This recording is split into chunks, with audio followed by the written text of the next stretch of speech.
Welcome. Super special treat. At least in my opinion, it's like a super special treat. We got one of the OG leaders of the game, starter deck Luffy. Red, mono red Luffy. So now, as you can see, we're using the Red Hair Pirates package with this leader. This leader has been underrated in my humble opinion, and I truly mean humble opinion. If it wasn't for the fact that there's just so many decks that we try to get out there, we've had a build for him for maybe 3 sets, because it's a playstyle thing for him.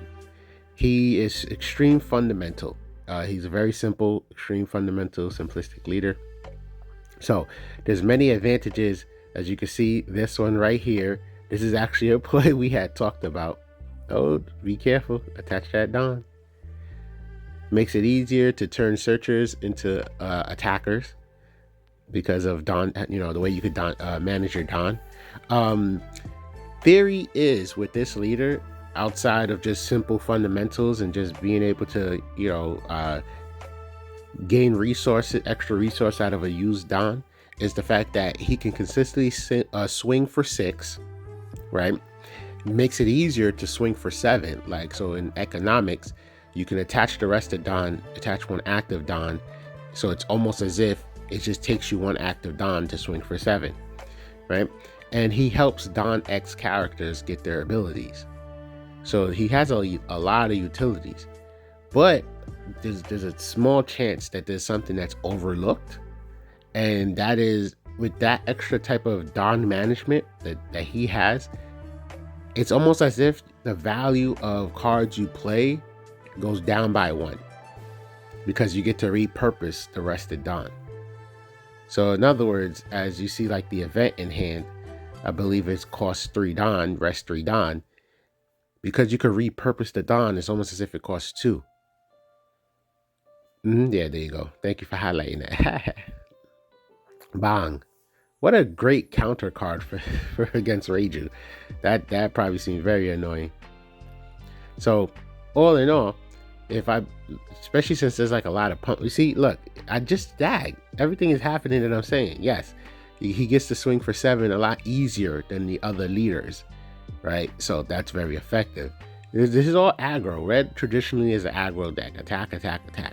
So just being able to swing so freely for 7 is an advantage. But all right, you play a counter event. I said counter event. You play an event, then you attach it Dawn. If that event has any properties like pump, increase your power, that is like way more explosive now. So that what's off the top of my head? Imagine you play that new, because I think it works well. You play that new chopper card that gives 1,000 to like 3 characters and then -2 to a character. So it's like you're giving a plus 1,000 to potentially 4, or plus 2,000 and then 1,000 to the other 2, so on and so forth. Like, it's a different type of value. You could look at playing that Shanks card. We took 2 off the board, but then with leader ability, you take 2 off the board and increase the power of somebody by 1,000. Like, there's different ways to look at it. So in the utility wise, it's like since you're getting more out of the Dawn, it's like it's costing you less for these type of plays to get like certain things from it. So that's kind of a way to look at it. And I really like looking at that when it comes to events. You play an event, you move Dawn. So it's like I just played this 2 Dawn event for 1 Dawn because I'm getting to use the Dawn for Dawn X purposes. You have to hate that. Like, what you gonna do? Start discarding hand to protect it? I got 2 weenie attacks, and they did. And then, wait, you don't want to attack with the other searcher? Is there something I'm missing? Oh, we just want to make sure they okay. And you save that. The only thing I could think of, which would be kind of nuts, is if they did that play because they were more afraid of having their life attacked. Maybe, I don't know. Or they're setting up their trash. Maybe that could be it. Maybe they're using this as an excuse to set up their trash. That's right. That's Reiju's do that type of stuff. Okay, copy. Got you. So yeah. Me personally, I always felt the leader was just underrated because there was just so many opportunities for this leader to just take advantage, especially for events. This is one event. If your opponent has like a 6K character, you get to like do 2 different pumps, and obviously with the leader ability, you get to just reuse one of the dons, and so very aggressive. It just makes it easier to just turn like those events that see no play into like super beneficial events, in my personal opinion. Like right now, you can't tell me that like a jet pistol, like just what's that? There's actually another card that can pop a 5K. Probably would be way more don efficient in this matchup. But point is, let's just go with jet pistol because I can't think of the name of the other card. They're both straw hats. So, what do you call it? Play jet pistol, pop one of the cards, move plus 1,000 now. Like, come on. So either jet pistol costs 3 don, or jet pistol now has an additional effect. Give a pump.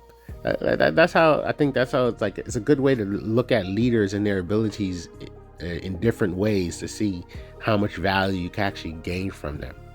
So yeah, hopefully you guys see what I saw, and the Red Hair Pirates package is probably the strongest for red at this moment. So it's just like the timing was probably just better for us to make this deck at this point in time. You see, you always have the window to swing for 6, which is very valuable.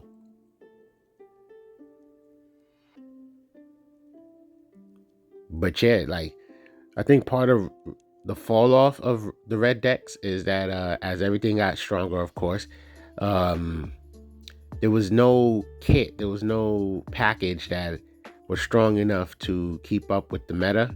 So you would always have to try to think outside the box if you essentially wanted to play a red leader, like a mono red leader.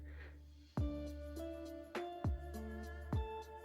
mean, once upon a time, Whitebeard terrorized us. Now he can't keep up, and he's very straightforward and basic. So what it really is there's no red package that can keep up with the meta. So it's like leader, I guess you could say leader dependent. You have to like come back to it, think about it, see what advantages, and I'm talking about like any leader in general. When I see no hand, it looks like game over, to be honest. Like, even if you have practically all life cards, you can't defend like the next 3 attacks easy. Like, you just can't defend like the next 3 attacks.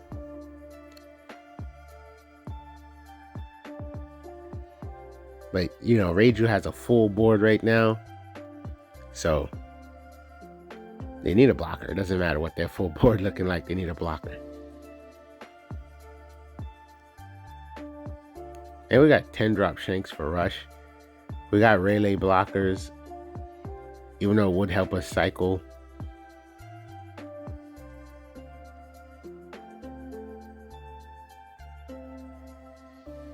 You still need like a rush card. Okay, you're swinging for 6. I'm like, with a hand that large, I'm like, there's no way we don't have a 2K.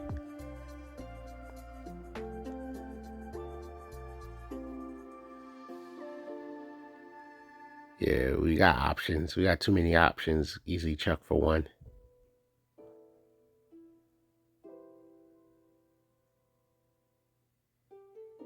Well, we have Wapo, and Wapo does a pretty strong cost reduction.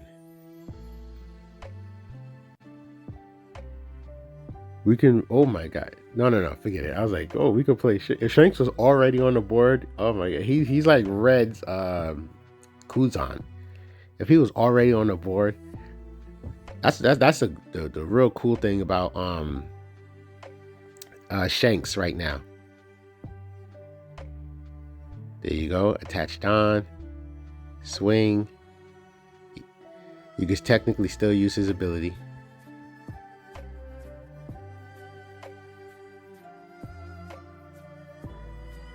GG. Good stuff. Yeah, he's like, nah, I'm looking at him. He's basically like a Kuzan. Because do you know how many like weak red events there are? Because power, the difference between cost and power, there's a lot of cards that don't reduce enough power. Meanwhile, the threshold, or for the conditions to trigger of a lot of red events or red effects is very low when it comes to power. So power reduction takes a lot for a combo to be like very effective, right? Ooh, nice. See, a delicious swing for 7. So you look at what you call it. So yeah, you look at black decks, they've already got to the point where you can just do a 2-card combo and call it a day. You're taking like the biggest body off the board. But red, you're looking at 3 cards or just too many cards. So you're looking at just too many cards. So the benefit of Shanks is that already given minus 1,000. So now you got a after the fact, of course. So now all the value of like pop cards we already had access to go up, and all the value of cost reduction cards. I'm not saying cost, power reduction cards go up. So like right now, Otama can do. In theory, it's like a minus 3K, which is a golden number for power reduction. My bad. I'm just going to keep having that hiccup, which is like a golden number for power reduction, 3K. So then obviously the 3K characters, or anything that does minus 3K is going to be like in theory a minus 4K, right? If you got one Shanks, if you end up having 2 Shanks on the board, it becomes a real problem. So then now any oh god, we got like a early bird. Well, they just played it out. Really, they didn't really want max value from it. That Moria. But anyway, where am I? So yeah, are we going for a play? Attach that Don.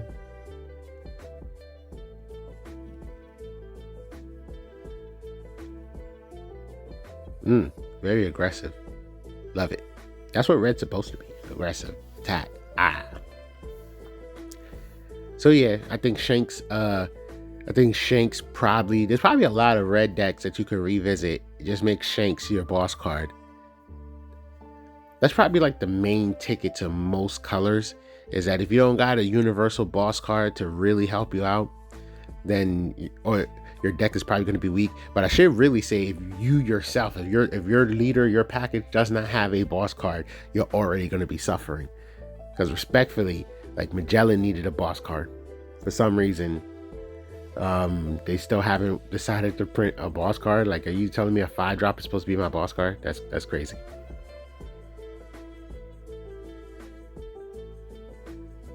Well, we got Shanks, but we don't have.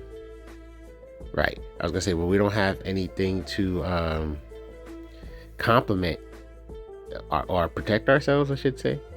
So the next best thing was Yasop that can give us the pump, and then we kind of keep ourselves safe. I hope we bluff with the 2. Yes. That's advanced One Piece play. I say advanced because it takes everything in a person's power to not use all their Don. I get it. You want to feel like you maximized your play, but if you actually just don't need the Don, if you just don't need to use that Don, then don't use that Don, because your opponent now has to overextend expecting you to play an event.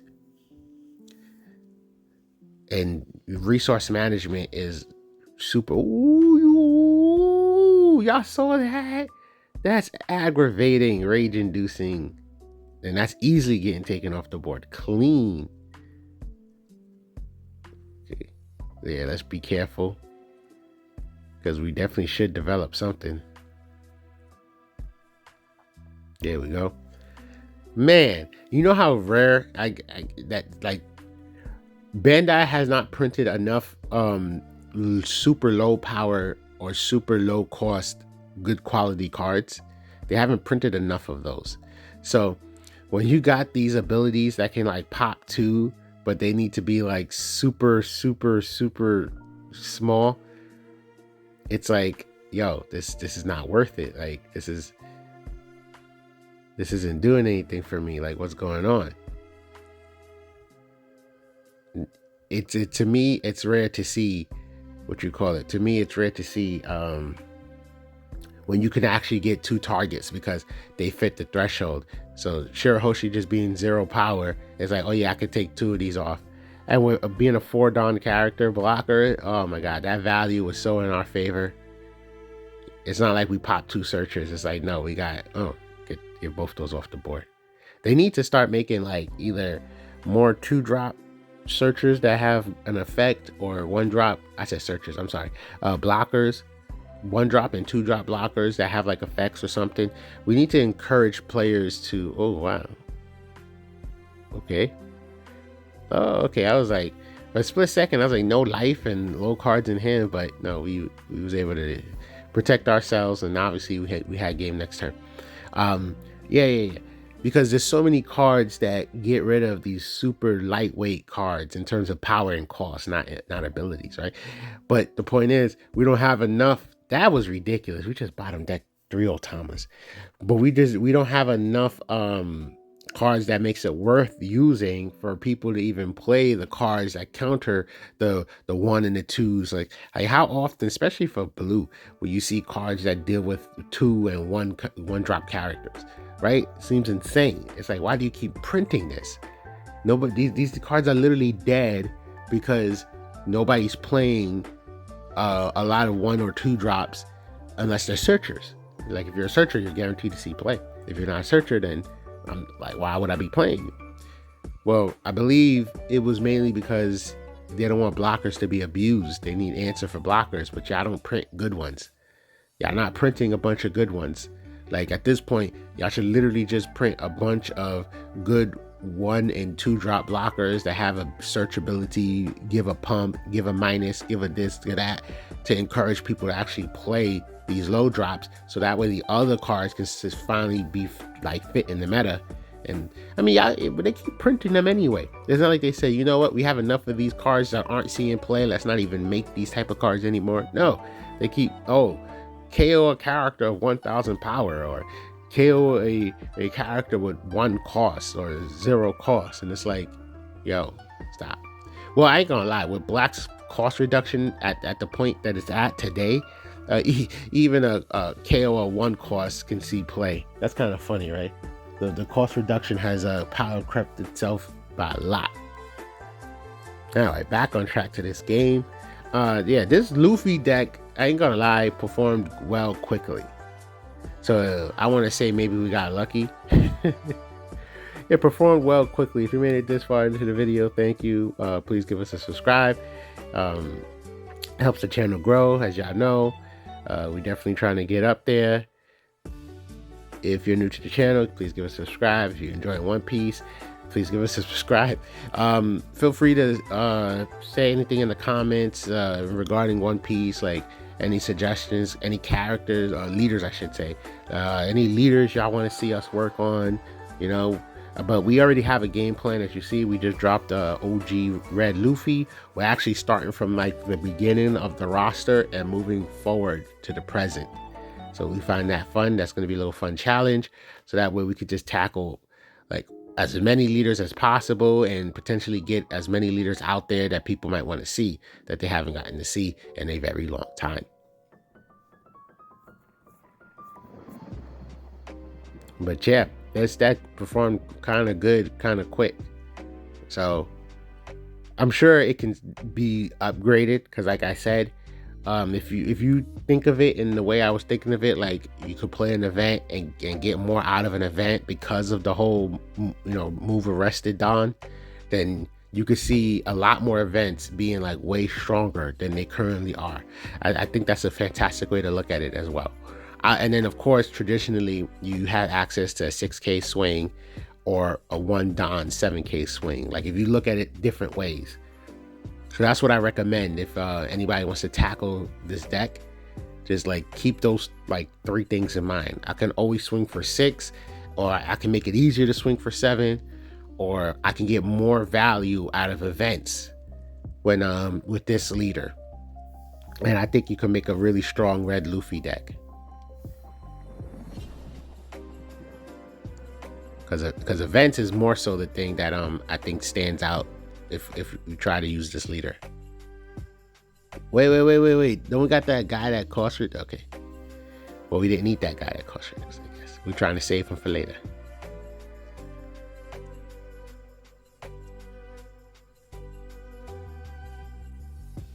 That guy was swinging for 8 with 1 Don. Goodness.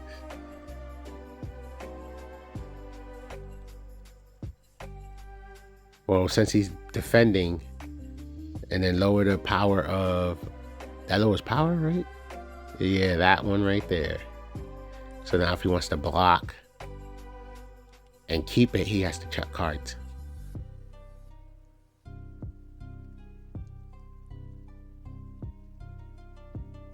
Okay, he's like, he wants his board.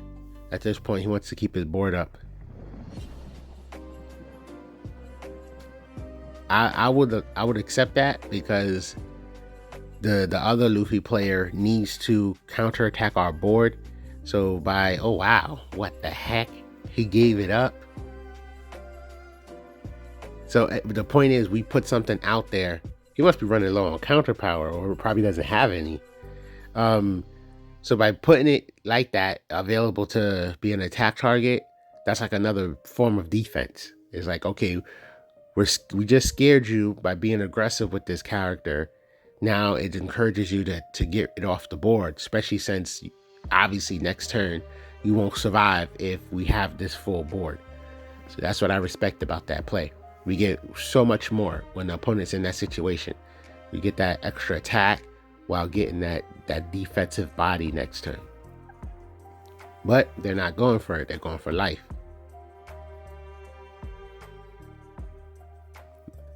I'm guessing that might be a 10-drop Luffy. Just a complete Hail Mary play at this point. Yeah, we got a bunch of cards in hand. There it goes. Bottom deck. Get your 2 Don back. Use your ability. Get your 3rd Don.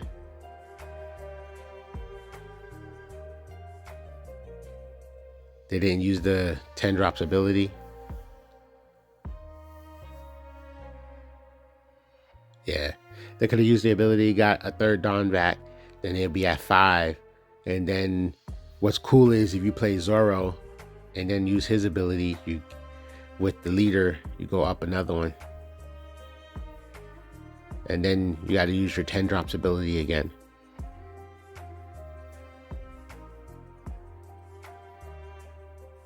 We could just take, yeah, this game is over. They don't have enough. No blockers, no nothing. We have way too many attacks. Well, I'll call it early. G. Thanks for watching. And once again, thank you for even being here and tuning in consistently. We appreciate everybody and anybody.